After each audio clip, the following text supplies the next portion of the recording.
Hey guys, happy Monday. Today I'm going to be showing you my beautiful garden window.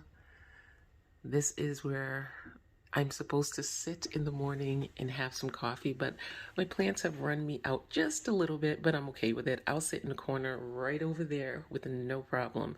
This is the entrance to my our homeschool classroom, so I won't be going over there with any of the plants, but I will just show you what's happening over here because I feel as if I'm about to change it, but I just wanted to document how beautiful this corner looks right now. I am leaning more toward having larger leaf plants over here. There are a whole bunch of small plants over here, and to me, they don't get the attention that they need. And so I just wanted to switch this out. On the floor here, I have this Dieffenbachia. I believe she is called a snow queen. I'm not very sure, but I believe she's a snow queen. And then I have two Aglaonema on the bottom near her. Those are plants that just came out of quarantine. I've had them for some time now, but they just came out of quarantine where they could join the rest of the group. I usually give my plants a nice amount of time on quarantine to make sure that they don't bring anything undesirable with them. And then this is my jade pothos, and I love this plant so much. It is so beautiful. I was so nervous because in the springtime I put it outside and a lot of the leaves got burned and I was devastated. And I took off the leaves that were too badly damaged, but then the rest of them I just let them stay. And so there are a few of them on here that are still damaged. I just gave her a nice cut. She was all the way down to the floor. She was just completely covering these plants down here, and so I gave her a cut. This is the length I normally keep her, but I just I don't know how or why, but she just had a really big burst of growth, and so I didn't keep up with it. But anyway, she's beautiful, and her leaves stay nice and big because I keep her trim. And then up here, I have one of her vines going in with my garland, my living garland. And this is another pothos. This is actually a marble queen and a golden pothos that I have for my garland. And there are three plants altogether that make up this garland. And there are two on this side. There's a marble queen and a golden. And then over here, there is just one golden that originally when I put it up here, the tendrils only came to about right here, but now they go all the way over to the other side. It's amazing just putting them up in a garland, just really transformed them. And then back here, this beautiful garland that I'm starting is a golden pothos, and it is trailing over here as well as over here. And again, in the beginning, it didn't have any hang time. I barely got it to reach over to that clamp right there, but now it is hanging down. Then in this corner, I have an aluminum plant, a Pilea aluminum, and she is so beautiful. I love that plant. She seems to be happy up there. She can be quite dramatic, but she seems to be really happy there. Then on this second shelf, I get to some of my smaller leaf plants, and I have peperomia, variegated peperomia that I truly do love. I love the variegation on it. The variegation has gone very yellow, but originally she had all green variegation, and I loved it. I still love the yellow variegation, but the green variegation was just something special that I really liked.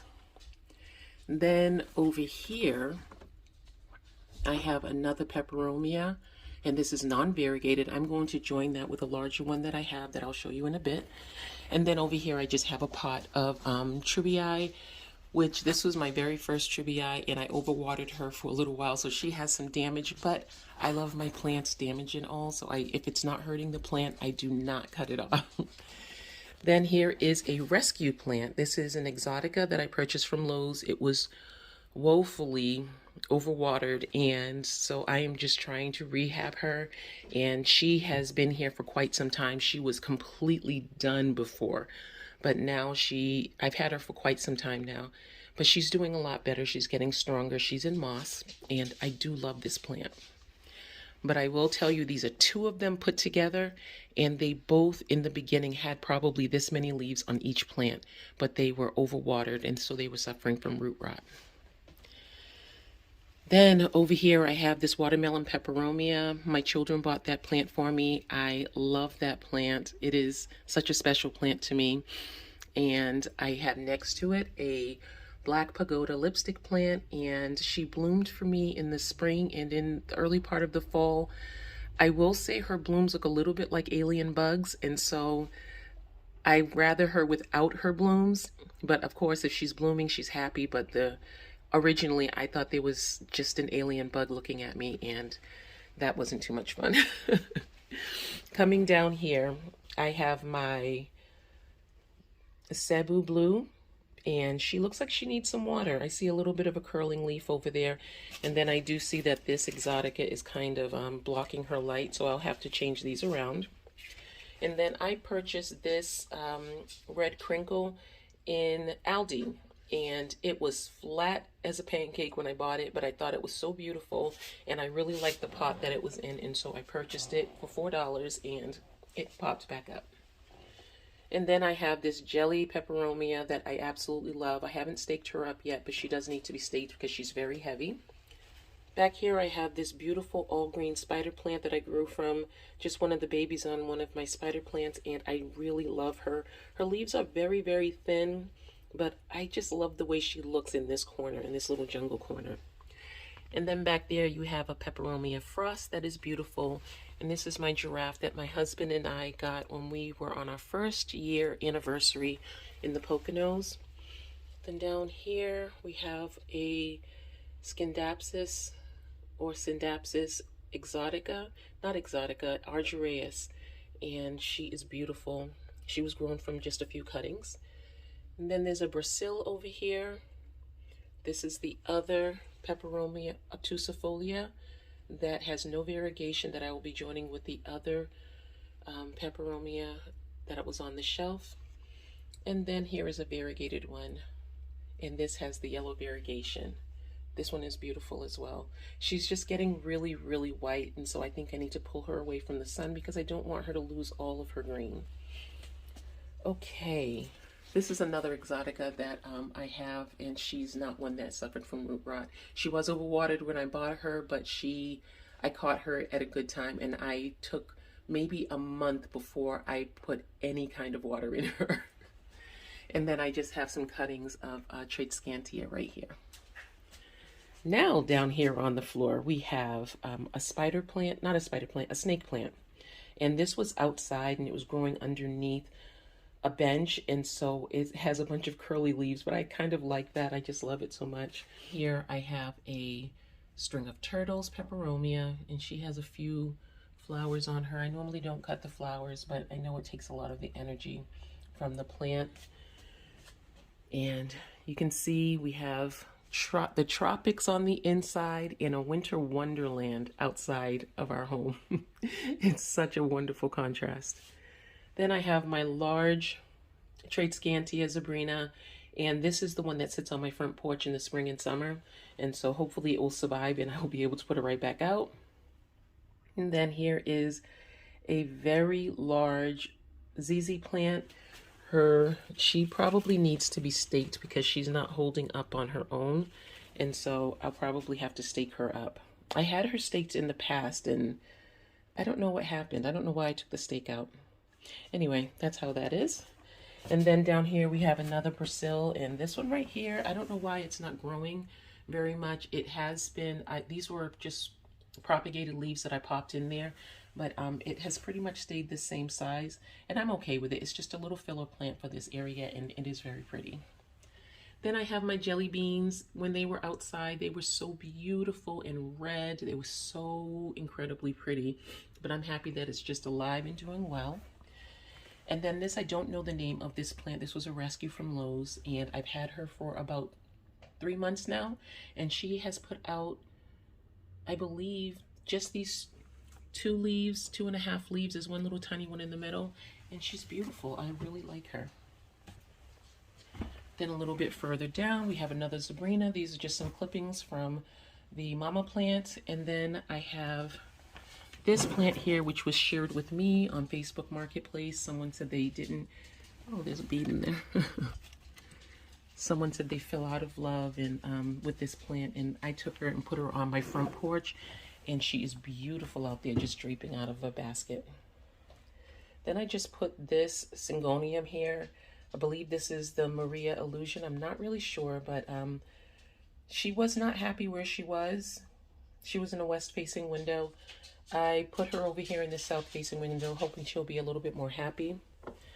Then down here I have my Coleus, I believe it is. And she has been doing a lot of growing lately.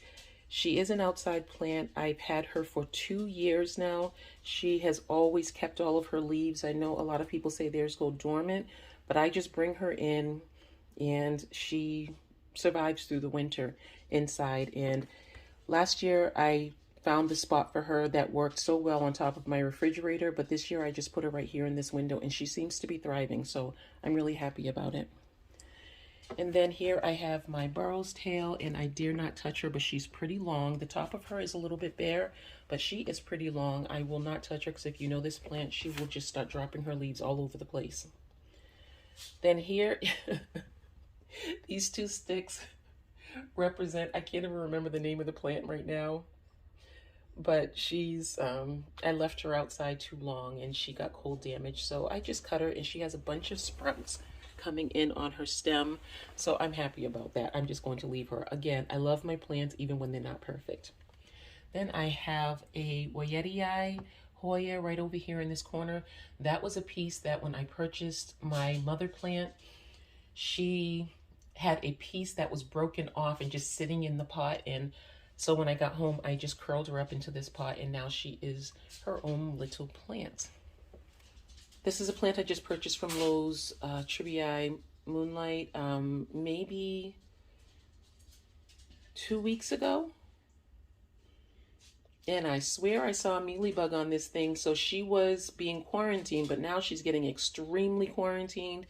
I mean, she was outside for a little while. She just made it back into the house. And I'll tell you, I keep my plants on quarantine for a long time. But if I think they have something, this is probably going to be her home for until the spring.